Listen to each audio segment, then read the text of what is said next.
భౌతానగర్ కాలనీలోని సాయిబాబా ఆలయంలో గురు పౌర్ణమి వేడుకలు ఘనంగా నిర్వహించారు.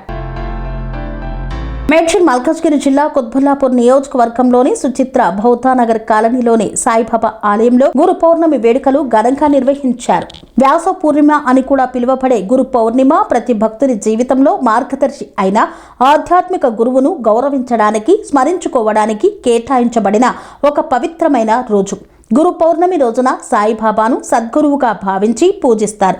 సాయిబాబాను దేవుని కంటే ముందు తనను సక్రమమైన మార్గంలో నడిపించే గురువుగా భక్తులు నమ్ముతారు. షిరిడీలో బాబా జీవించి ఉన్న కాలంలోనే భక్తులు ఆయన అనుమతితో గురు పౌర్ణమి పూజా వేడుకలను ప్రారంభించడం ఒక ప్రధాన కారణం. గురు పౌర్ణమి నాడు బాబా ఆలయాల్లో ప్రత్యేక అభిషేకాలు, భజనలు మరియు పారాయణాలు నిర్వహిస్తారు.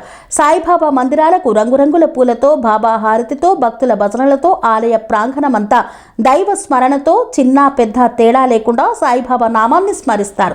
అనంతరం ఆలయ ప్రాంగణంలో అన్నప్రసాద వితరణ ఆలయ కమిటీ వారు నిర్వహించారు. ఈ కార్యక్రమంలో president P Subbarao, general secretary Madhukrishna, vice president Sushil Kumar, organiser secretary M Narasimhulu, V Venkatesh తదితరులు పాల్గొన్నారు.